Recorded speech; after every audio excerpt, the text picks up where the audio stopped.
Good morning, this is Nicholas from Gandora Gaming, and this is my discussion video and deck profile for my favorite leader of not only OP06, but just Blue and One Piece in general, that being Blue Doflamingo. If you know my channel by now, I'm a huge Blue Dolphy stan. I played him all throughout OP05, played him all throughout OP01 and 2. I did take a break from tournaments during 3 and 4. That was just because there wasn't really any tournaments in my area. Thus, I didn't have a place to participate in those events. But now that we have a locals that is playing One Piece tournaments, I'm able to play again. I'm able to compete, and I'm able to bring this deck to the forefront. So I'm going to show you my list, go over my discussion, and then we're going to talk about what this deck is getting in OP07 and what cards I would take out for those cards in OP07. If you don't know, this leader gets a huge update in OP07. We get 4 to 5 new support cards, which are pretty insane. Not to mention, we already got confirmed that we are also getting a 7 Warlord structure deck, meaning we're not only going to get support in that, so we're going to get new cards in OP07, new cards in that Blue Dolphy structure deck, but also most likely new cards in OP08, because Bandai likes to give support to archetypes in 2 waves and then leave them alone for a while. And the archetype in OP07 that is facilitating all of this Warlord support is Boa Hancock.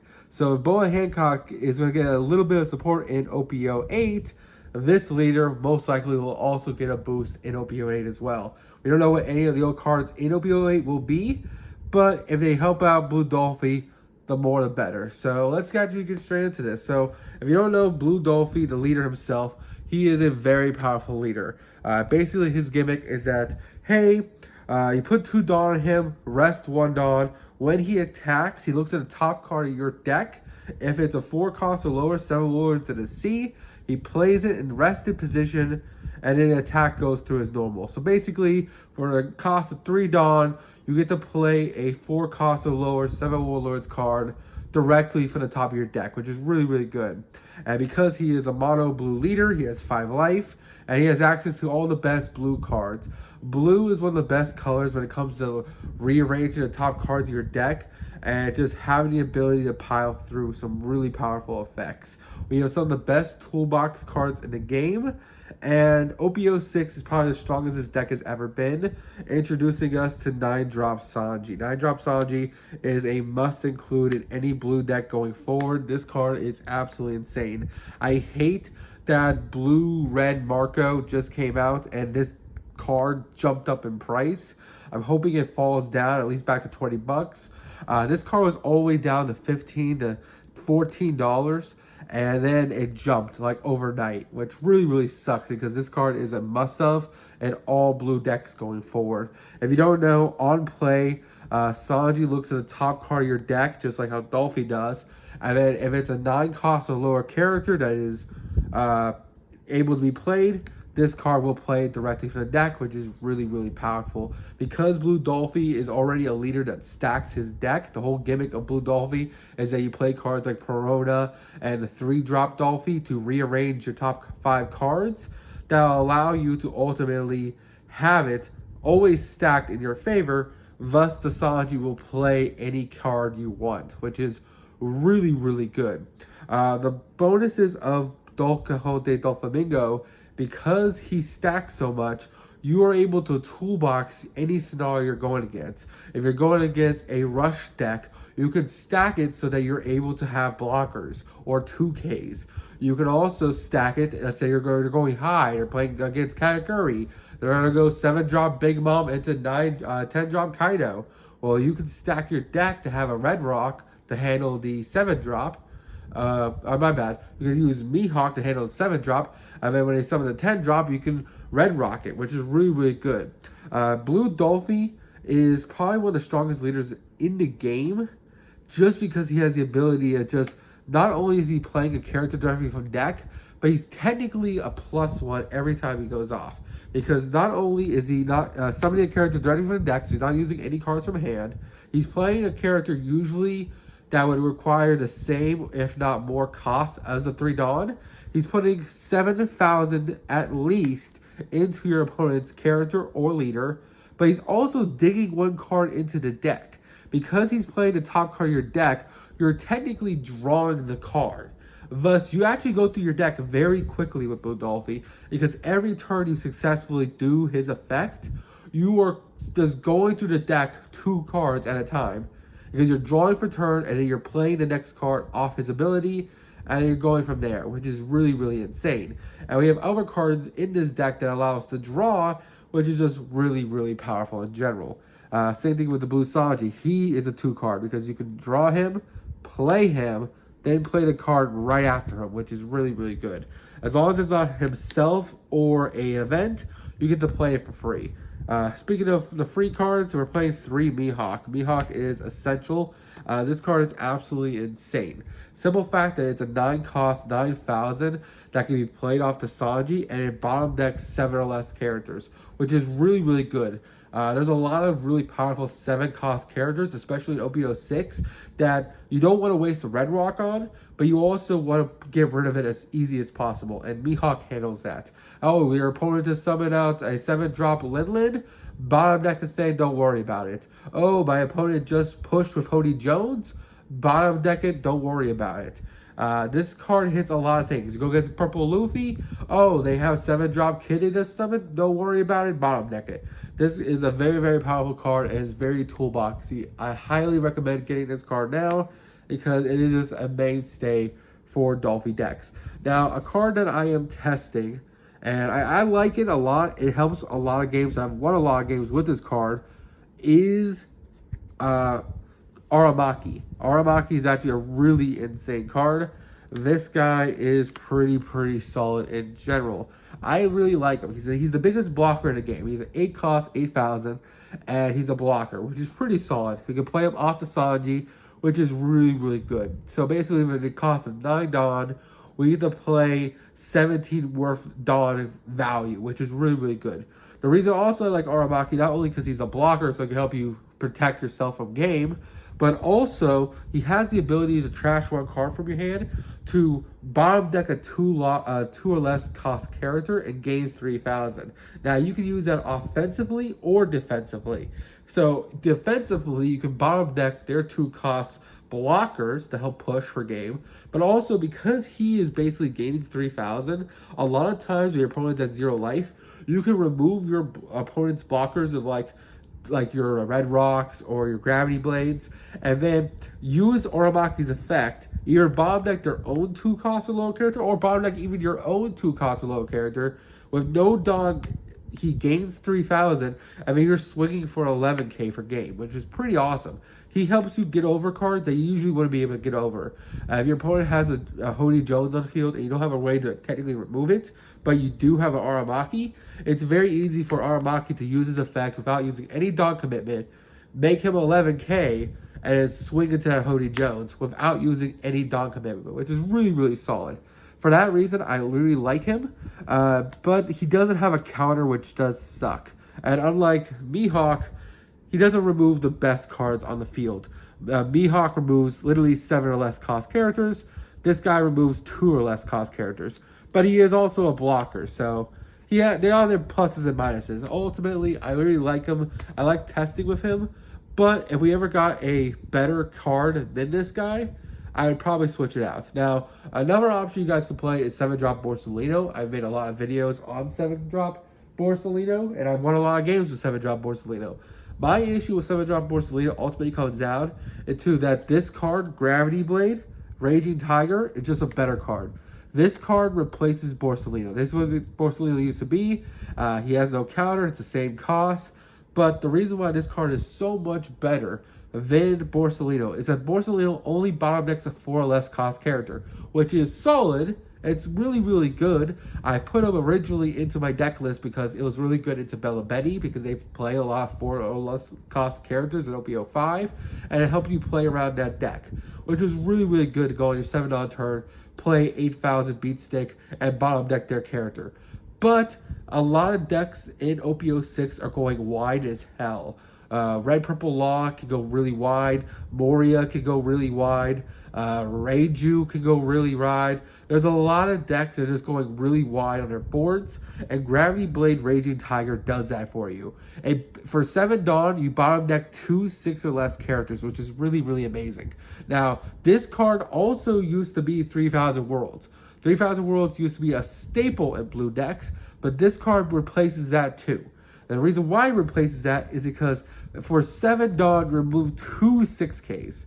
That's the equivalent of saying, hey, using 2 Raging 3000 Worlds, because 2 3000 Worlds is 2 8 costs, so remove 2 5 or less cost characters. For 1 less Dawn, you remove 2 6 cost characters. So this card is just 2 3000 Worlds with 1 less cost attached to it, which is really, really insane. Not to mention, its trigger is also really, really good too. It also can help you win for games. The fact that it places a character with 5 or less in the bottom of the deck hits a lot of blockers and a lot of really powerful cards in the format. This card trigger hits queens. This card's trigger hits sabos. It hits everything. This card is just a really, really great removal when they play multiple blockers. Or, if they're trying to go wide on you, on your 7 Dawn turn, you can just completely shut them out, which is really, really insane. Now, of course, you still gotta play 3 Red Rock. This build used to be playing the 10-drop Kaido because we are no longer playing him. You need the ability to remove or contest 12k 10,000 beat sticks. The reason why is because our biggest monster is only 9k. Red Rock is a very, very powerful card for bottom decking their Big Moms, bottom decking their 8-drop Katakuris. It's a really, really great and powerful card, but at the same time, it is 6 Dawn. It is a lot of commitment, but it's such a toolbox card, and it's our best way for blue to remove 12k or higher characters. So I think this card is still a must-have 3 of in any blue deck. A lot of blue decks don't play it because Blue Black Sakazuki has its own removal, and other blue decks just aren't as competitive. But I feel like Red Rock is just a sleeper card, especially when you're going against a deck like Perona or Yamato. They play let's say you go against the Fortress Yamato deck, they play 8-drop Kid. Well, cool, I just bottom deck it with the Red Rock, and they just wasted an entire turn playing down their 8 costs and trying to wall up behind it, and now you can just push at them, which is really, really powerful. Also, because it is a 6-cost card, you can play the 3-cost, what's it called, Doflamingo. The same turn you activate Red Rock, so you can also stack your deck, establish a blocker, and bottom deck their opponent's character, and put a Dawn on your leader to swing for 6, which is really, really good. Next, we're playing 4 X-Drakes. X-Drake is a new inclusion as well. This was originally supposed to be Duval that came out in the OPO 14 structure deck, I think it's called. It's the blue Sanji Zoro structure deck. It's supposed to be the 2-cost blocker that says, hey, look at the top 3 cards and stack it in any order. But I ended up playing X-Drake instead because I had no access to Duval, because that structure deck sold out so quick for my local that I didn't even have a chance to get off work. Like, to put you in perspective how quickly this structure deck sold out, the structure deck came out on, I think, the 15th, right? It came out on the 15th. My OTS opened at 2 o'clock in the afternoon. I got off work at 3 o'clock in the afternoon. In that hour span, all their starter decks were sold out. Now, this could be just because there was a short print on the structure decks, thus they didn't have many to begin with to give out, and thus they were gone pretty quickly. But still, they're all gone, so X-Drake is replacing Duval. Which, to be honest, X-Drake is just a bigger Duval. He looks at 5 cards instead of 3, and he's a 5-cost 6,000 instead of a 2-cost 2,000, which all in all, he's just a better blocker because he is a 5-cost blocker. But because he is 5 costs, you can't play him out as easy as Duval is, because let's say you're going with Duval, you could, on your 2nd Dawn turn, let's say you're going blind with your effect, like you did open Perona, on your 5 Dawn turn, you could play a Duval, stack your deck, and then use your leader ability. That's the one thing I like over Duval over X-Drake, but besides that, X-Drake is just a better card in general, just because he's a 5-cost 6,000 blocker that looks at top 5 instead of top 3. So ultimately, I think I'd still keep X-Drake over Duval, but Duval is a good card too. So you might want to do some testing with that as well. Next, we're playing 3 Pudding. Now, Pudding is just a must-have blue card nowadays. This card is just absolutely insane. Simple fact that this card solves another issue blue has. So, when Blue Doflamingo first came out, we had so many issues. We had issues against Whitebeard because they had 20 cards in hand, and we can only push for so much because we didn't have many boss monsters until now. We didn't have removal until now, and we didn't have a way to deal with their hand size till now. I think Bandai has done a really great job of fixing all the issues this deck had in OP01 and OP02. Because we gained Red Rock, which gives us out to their boss monsters. We gained Gravity Blade in this set, which gives us out to them going wide. We gained Aramaki, who's just the best blocker in the game when it comes to size. And we've gotten our removal our boss monsters with the 9-cost Sanji and the 10-drop Kaido. And we also got really good blockers as well with X-Drake. Like the blue, Bandai has really been boosting blue in so many ways that even though Dolphy technically has not gotten support since OP02, blue in general has gotten so much support that this leader has evolved so much since his original iteration that this deck is probably the best it's ever been. Pudding just helps us go against decks that literally say, hey, you have like 12 cards in hand. For example, Green Uta and Whitebeard. Those decks, and Purple Red Luffy, all those decks gimmick is that they're going to have like 20 cards in hand and they're just going to be very aggro and just kind of keep pushing. But this card says, okay, you did all that pushing, now you have no hand. You're back to 5 cards and you have no board established. Now you lose the game. The fact you can play this on your 7 Dawn turn and then use your leader's ability is absolutely crazy. Charlotte Pudding is a must-have 3 of. Maybe you can cut it down to 2, but I feel like I like it as a 3 of. If you notice 3, 3, 3, 3, 3, 3, just because it allows you to have access to it, but not brick on it too much, which is a nice feeling. Next, we're playing 4 Gecko Moria. Now, Gecko Moria is a vanilla, which sucks. This guy is actually insane because he's a 4-cost counter 6k attacker that we play off our leader's ability. He helps you push into leaders like Whitebeard and of course Red Purple Luffy. Just because he contests those bigger leaders, and he also destroys the little leaders. Really great thing you do is on your 3 Dawn turn, summon out this guy with your leader's effect, and then on your 5 Dawn turn, put 2 on Dolphy, put 2 on your leader, attack 7 with Dolphy, attack 8 with Gecko Moria, which is a lot of pressure very early. And I really like that. I think this card is really, really good. We are getting an alternative version in the form of, what's it called? What's his, Whitebeard's son's name. I can't remember the guy's name. I'm going to put a screen of him. Edward Weevil, that's it. We're getting an Edward Weevil card, which is the same stats as this guy. He's a 4-cost 6,000, but on play he draws you a card, but he has no counter. I really like the card, but the issue is that so far has such an issue with counter that I don't feel like we can put it in without risking the integrity of our deck. But I do like the fact it does draw you cards, so technically it can draw you with a counter, and if we stack our deck correctly, then we can actually draw into like better cards, which is really, really good. So this card can be replaced maybe with Edward Evil and OPO. Well, it'll be OP06 still, but it'll be like the Memorial set, which is in May. I don't know, just because I don't think we have enough counter yet. I think the argument gets a lot stronger for Weevil once OP07 comes out and we get the 4-cost 2k Law and the 2k Crocodile. I think those cards will give us enough 2Ks that we don't have to worry about Moria or Weevil not having 2K. But I don't know. It's a little debatable. For now, I think Gecko Moria is a better card.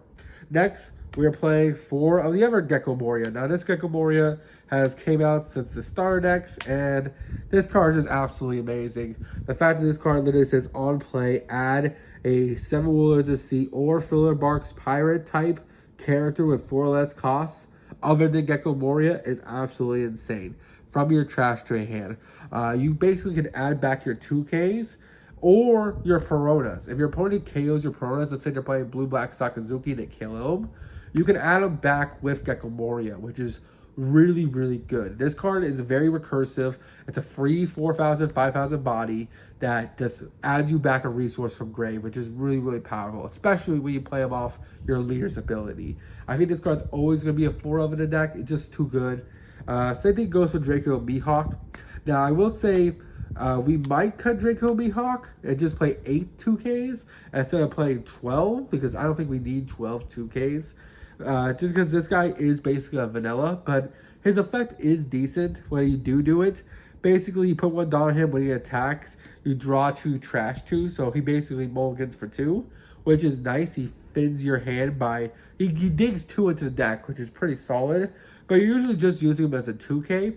I definitely think in OP07, when we get the 4-cross Crocodile and the 4-cross Law, I think we can take him out and just play the Laws and the Crocodiles, because I don't think we need 12 2Ks in the deck. I feel like the deck's already solid as it is, and I've been doing fine with just 4 of them. I don't want to be bricking on like 12 2Ks that are basically vanillas. So I think 8 would be fine, and I think this card will be cut ultimately. But that's still to see. Maybe I do end up playing 12 2Ks. I just don't know. Next, we're playing 4 Boa Hancocks. This is still the best blocker the deck has. Simple fact is, this character is a character you can play off your leader's ability. It can be added back from Gecko Moria. And if you put 1 on, when it blocks or attacks and you have 5 or less cards in hand, it draws you a card. It's just absolutely insane. This card is always going to be a staple in Doflamingo itself. And ultimately, I just wouldn't cut it for anything. It's just really, really good. Next, we have Bartholomew. Bartholomew is probably getting cut once OP07 comes out. I think my idea right now is that we'll cut Draco Mihawk for Law, and we're going to cut Bartholomew Kuma for the Crocodile card, because that'll give us 8 2Ks, which is pretty solid. And I feel like the Crocodile is just better than the Kuma. Now, don't get me wrong, Kuma is a blocker, which is really, really solid, because against yellow, you want to put up a whole bunch of blockers against them. 2Ks in hand are solid, but you want to put up blockers more. So there's an argument to have the 2-2. But I think this card just kind of run its course. It is a 4-cost 5,000 blocker. Perona and every black deck can easily remove this guy. Purple decks can play like Sheep's Horn and rest this card, or just like ramp up using like the Water 7 card and just pop this dude really easy. There's a lot of ways to get around Gecko Moria and Bartholomew Kuma. I feel like I'd rather play just a 2K than a blocker, because we're not playing the Pacifista cards. If I was playing a Pacifista engine, I would definitely consider playing this at 4. But because the Pacifistas are not 7 Warlords of the Sea, they are ultimately Navy and bioweapons. You can't really play them that well in this deck. And they don't have counter either, so ultimately, I feel like this card will ultimately get the cut, but for now, it's in the list. It's still a really good card. It's still a blocker. It's still a 4K 5,000 with a counter, and worst comes to worst, you can always swing with it. Now, finally, of course, we're playing the 4 Don Quixote Doflamingos and the 4 Peronas. These cards are the mainstays of the deck at this point. Perona looking at the top 5 cards. You always want to go first in this deck. The curve is 1, 3, 5, 7, 9, 10. That's the best curve you got.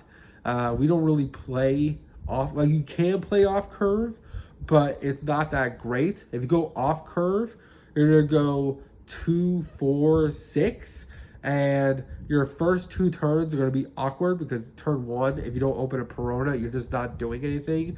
And turn 2, if you didn't open a Perona, you're either playing a Doflamingo and it hitting for 6, or if you didn't even open Doflamingo or a Perona, you're blind doing your effect, and then turn 3, when you have 4 Dawn, my bad.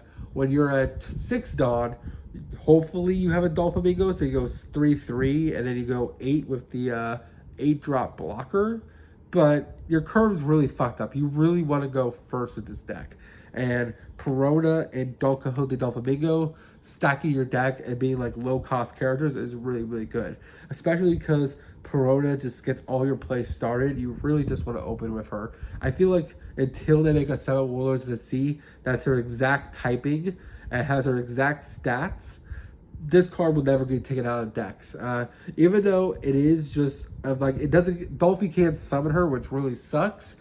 Until we get a 7 Warlords of the Sea card that does exactly what she does, look in the top 5, 1 cost with a 1,000 counter, there's no reason not to play Perona. Perona is just insane. And of course, Don Quixote Doflamingo is one of the best blue blockers in the game. He's a blocker, 3 cost, 4,000 power. So if worst comes to worst, you put a Dawn on him, and he's contesting most leaders. And he looks at the top 5 cards on play, and can be played off Dolphy's ability, which is really, really good. So overall, I think this is the best the build has until OP07. I think in Memorial set, we could test playing the Weevil over the 4-cost Gecko Moria, but ultimately, when it comes down to it, I think the best bet going forward will definitely be getting the new cards in OP07. Now, there is 12 new cards, well, 12 slots we need to fit into this deck list in that set. That being 4-cost Crocodile, that's a 2K counter, 4-cost 4K Mihawk, not Mihawk, Law, who is just really insane. He's a 2K counter. And Jinbei, who is just one of the best cards in the game. Simple fact, Jinbei is a must-have for going forward. For the simple fact that on your 3 Dawn turn, you can play a Jinbei from the top of your deck, and then play a 4-cost or lower 7 Lords directly from your hand, which is absolutely incredible, and it's going to open so many plays for this deck. Now, I don't know what to take out for the Jinbei. Like I said, I can already see taking out the Law, what's it called, the Mihawks. I can also see me taking out the Kumas, right? But ultimately, I don't know what I'll take out for the Jinbeis. I really want to put Jinbei in this list. I just don't know what to cut. I could cut the Gecko Morias for the Jinbeis, and just like don't play the vanilla and don't play a 6-cost character for free, but instead play a 5-cost character. But I kind of like the idea of like 3 Dawn turn, summoning a Jinbei from deck, then playing a Gecko Moria from hand as a 6-cost character, a 4-cost 6,000 character, and then on your next turn, if they don't have an out to the Jinbei, you just push with both, which is really, really insane. This deck is going to be able to go wide a lot better in OP07, which is probably one of his deck's weaknesses, that it doesn't really have ability to go wide that well. Like, yes, your leader can play a character very easy, but because the leader has to play it in rested, most of the time your opponent is just killing it, using either their effects or just putting a Law and Dawn on their leader or character and just pushing into it, which really sucks. Ultimately, I think that this list is really, really solid. I really want to include some new cards. There's a lot of other cards I want to test as well. We are getting new Ace 5-cost character that like looks at the top 5 cards of your deck. He's really interesting as well.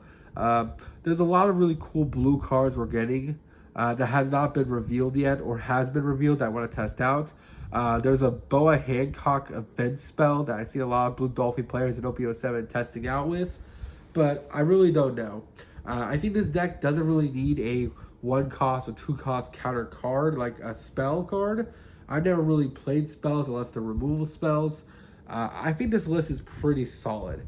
Maybe we'll ultimately cut the Aramakis, but I like the idea that we have 9 gigantic people that we can just play and just deal with our opponents. Maybe 10-cost Kaido can make an appearance again if the meta affords it. The only reason I took 10-cost Kaido out of this list is because 1, Sanji can't play him. 2, if you do play 10-cost Kaido, that's your whole turn. He literally just draws you 4, and you have no Dawn you can use because he is 10 Dawn. Also, he has no counter, so seeing multiple sucks. Also, if your opponent ain't lower than 3 life, then he's just a vanilla. He doesn't actually get to draw 4 effect. And then finally, the other reason is that you go against another blue deck. you having 12 cards in hand doesn't mean shit when they can also play Perona, Pudding, and just reset your hand, which really, really sucks. Pudding is going to be the scariest card for all stacking decks. Because if you go against you're stacking your deck and they play a Pudding, not only are they reverting your hand, but they're also reverting the top 5 cards of your deck, which is very, very intimidating. This card's going to be a very, very powerful card for you and also your opponent if they're playing blue. Ultimately, I really like this list. I've been doing well in OP06. I got a top 4, like I told you guys. Last week, I ended up playing green purple Dolphy, and I didn't do so well. So we're probably just going to go back to playing blue Dolphy going forward in OP06. I did pretty well. My only loss was to a Gecko Moria player who's one of the best players of card games in the entire set, Ryan Fletcher. So I can't be too mad. I was playing off curve, and he was playing literally this version of he's playing the black version of this deck, being Gecko Moria, and he was off, and he's playing on curve. I'm playing off curve.